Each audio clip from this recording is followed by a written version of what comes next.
I'm interested because we just talked about this extremely popular book of Harari, Homo Deus. As I have you here, Natasha, and I have a theologian like Miroslav, I'm interested to see what, according to the two of you, is the difference between the God-man, Jesus Christ, and the man-God, which apparently, according to Harari and a few others, we can create through our technological things, and which is one of the reasons why, and maybe you can start with that, Natasha, you are also literally in the business of suspending life, and with the idea that at a certain moment, technology will be on that level that people can live much longer or even forever. And the question then related to this is what's the connection between our mortality and our morality? I don't use the term immortality because I think it's a misnomer. I think it's heavily sequestered to the myths of the early proto-scientists, the Taoists.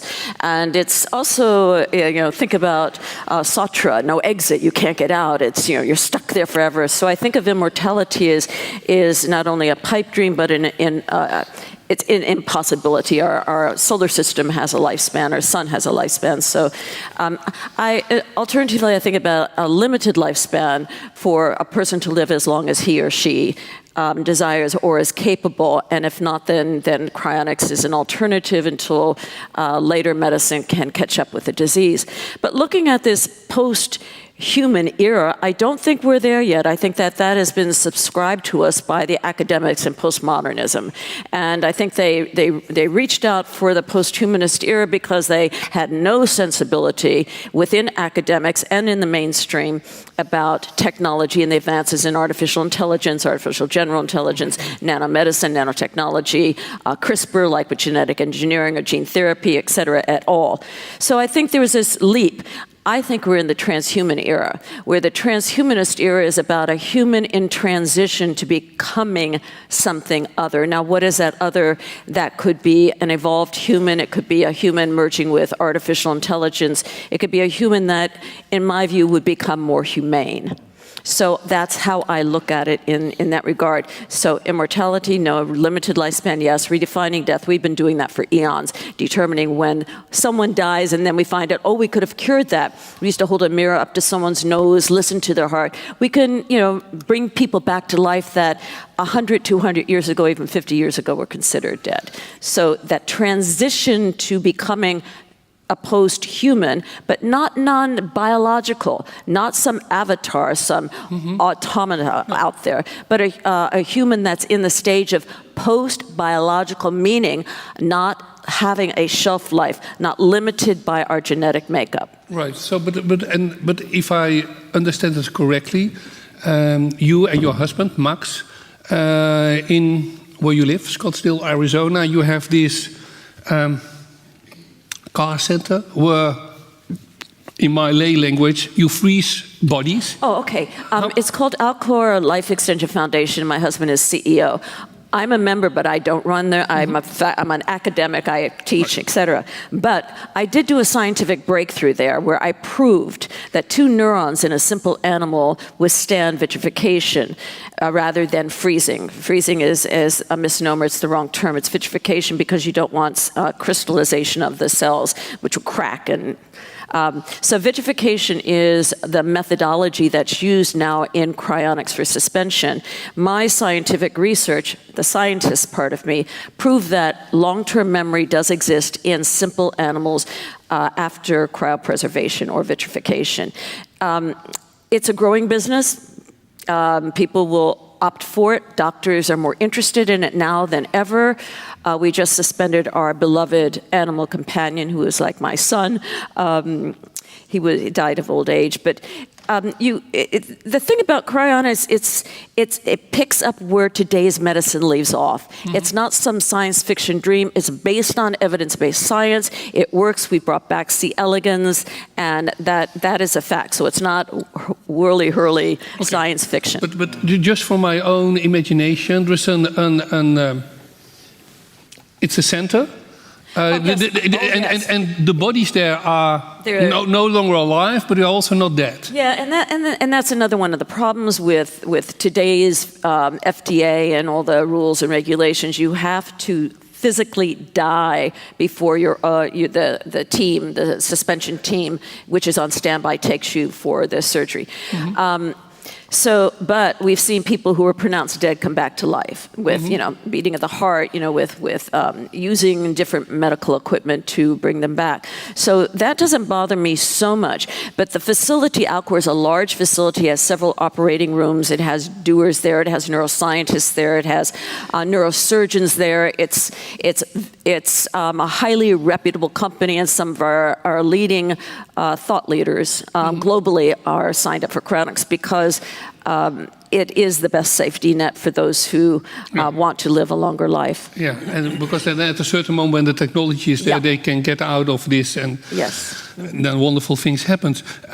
In your Transhumanist reader, you write, transhumanism is a non-religious philosophy of life that rejects faith, worship, and emphasizes a meaningful approval to living informed by reason and science and progress.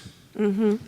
What do you mean? I think that that can be taken in two different ways. Number one, it could be taken that it's agnostic or atheistic, and that any type of faith is verboten. But I don't agree with that at all. I have very strong faith in spirituality. I've always been a spiritual person. I was born Episcopalian, a Christian. I went through confirmation. And as a teenager in my early life and through teenager and all through my life, I've donated more of my time helping others and volunteering for causes around the world than I have in making money. Mm-hmm. So it's like you're bad if you don't believe in God. I'm not religious, and nor do I believe in God. But that doesn't make me an evil person because I've volunteered most of my life in saving other people's lives. Right. Fair enough. But I'm interested by the fact that you have this faith in reason, science, and progress being the fundament of our culture. To create a better society. I think we need a better society. At the first round table, we went over good and evil and took a look at some of the problems around the world, and we heard incredible narratives about people overcoming odds and how are we going to deal with this and what is it and what does it mean. But the bottom line, in my view, is that the human mind, the introspection, the creativity, the ability to explore, discover new planets, no one discovered America, it was already here, but let's say Columbus, so to speak, discovered America, which he did not. But we are explorers as a species, as Homo sapiens sapiens. Mm-hmm. And we have the ability now, through the use of ethical technology and evidence-based science, to carve what I consider a more apt, a more intelligent, a more ethical, a more humane society, and that's the whole reason behind transhumanism. Yes, it is to extend life, to be sure, but not as we are, not as the humans that we are with our reptilian brain and our fight-or-flight instinct that brings about in the first panel, the greed, the money-making, but I agree with that. Amazon is fine. It's not a bad guy. So, come on. May I ask how much does it cost to actually freeze someone? When I signed up in 1990, it cost $40,000. Yeah. And it's vitrification, so I am a neuro because I want a different body. I think that whole body prosthetics is sensible. We've seen great advances in robotics and narrow AI and haptic systems and interfacing with neurology to form robotic limbs for people who have gone to war and suffered and been injured, and they now have prosthetic legs and arms, etc. So I think that we'll be designing new bodies. I think it's going to be a major field in design and building innovation. So $40,000 when I was, when I was in the 1990s back then, but now it's more, but things cost. Yeah. But you get a life insurance policy, and I pay, $100 a month in life insurance. Well, rich people had been trying to live forever for a very long time, and I think giving them this kind of technology is going to be extremely dangerous. But why do you think it's rich people? Because, I wasn't rich, and I'm not rich. I don't have $40,000. Oh, well, listen, I didn't either. Yeah. I got a life insurance policy. And that was back in the 90s. Now, I don't know how much does it cost. I actually got admitted to Columbia University, but I didn't have the money to actually pay for my college. I didn't get a scholarship.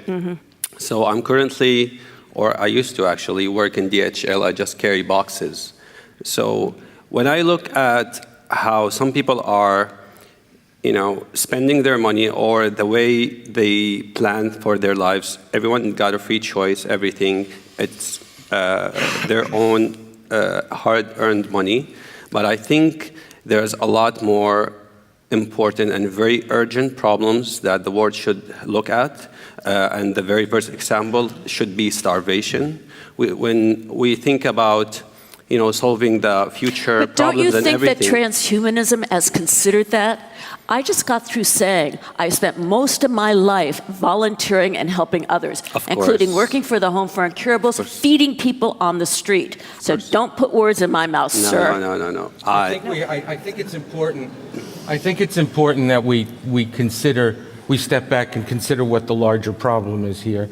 And I think the larger problem is what should be our attitude towards human limits, towards human finitude. Now, there are some people who despise limits and live to transgress them.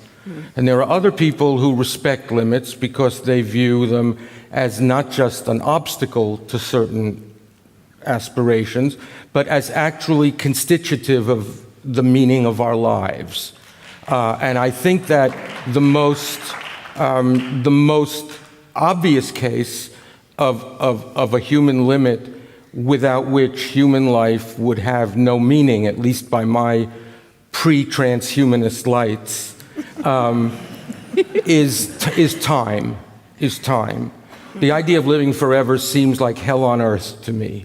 I agree. And not only because some of the people I know might live as long as I do. It's not just for that reason. But I think that there is a sense in which the urgency of our values and of moral values, of our aesthetic experiences, of our religious experiences, the urgency of all this is premised on the limitation of time. And I think it's very important, before we learn to be post-human or transhuman, I think we have to learn to be human. And so I am very suspicious of the transhumanist enterprise, firstly, because it's conceived and enacted by humans. And somebody has to make the judgments. There you the said judgments, we will never transcend that kind of finitude. Transhumanism is another human project. I'll just stop with this now. We talked about this last night. There was a 17th century Jewish philosopher who lived in Prague. And he once wrote in an essay, he began his observation, he said that the human being is a being that aspires to perfection. It's a very standard medieval formulation. But then he did something so wicked and smart, he turned the screw in again and he said, and in a being that is defined by the aspiration to perfection, perfection itself would have to be regarded as a flaw and a shortcoming. I agree. And that if we don't learn to live with that, then I don't see anything but destruction. Yeah, I think I want to echo what has just been said. I'm very ambivalent about the idea of not just posthumanism, but transhumanism as well. I kind of think that it's beautiful to be human and kind of discovering the beauty of what it means to be human. So whatever we want to do in terms of extension of life, whatever we want to do in terms of curing the ills that befall humanity, and God knows much suffering is inflicted upon human beings by illness, by all sorts of other, in all sorts of other ways. But it would seem to me that nonetheless, the beauty of our humanity ought to be preserved. And I think the great challenge before us is to say, why is it important for us to be human, to remain human? And I think you mentioned, and I think that was in your question as well, that somehow science should help us answer this question. And I have difficulty with that. I think science is an incredibly important, marvelous tool. I think technology is absolutely marvelous. Science, not just tool, but also explaining reality to us. Technology, enhancing various aspects of our lives. It's absolutely fantastic. But one thing it cannot do, it cannot tell me what ought to be. It cannot tell me what I ought to want. I want something, what I desire something, but what is worth desiring? What kind of human being is worth being? That question, I think, is fundamental to the nature of our humanity. Then you all don't understand the philosophy of transhumanism, because the main core tenet is more humanity, more humaneness. But let's formulate the question differently. The question would then be, what am I being frozen for? Well, the minute you ask that question, you're using the wrong term. What am I It's being not vitrified? frozen. What am I being X'd for? Whatever you do. But wait 1 second. But that assessment of goals and purposes returns us to the traditional humanist ways of reasoning with all their strengths and weaknesses. Do you like life? I generally do, yeah. Okay. Well, if you love life, if you like life, and if you love life, do you want to stop it? Do you want to end it? Well, I love chocolate, and I don't want to eat it all the time. Well, you don't want life all the time.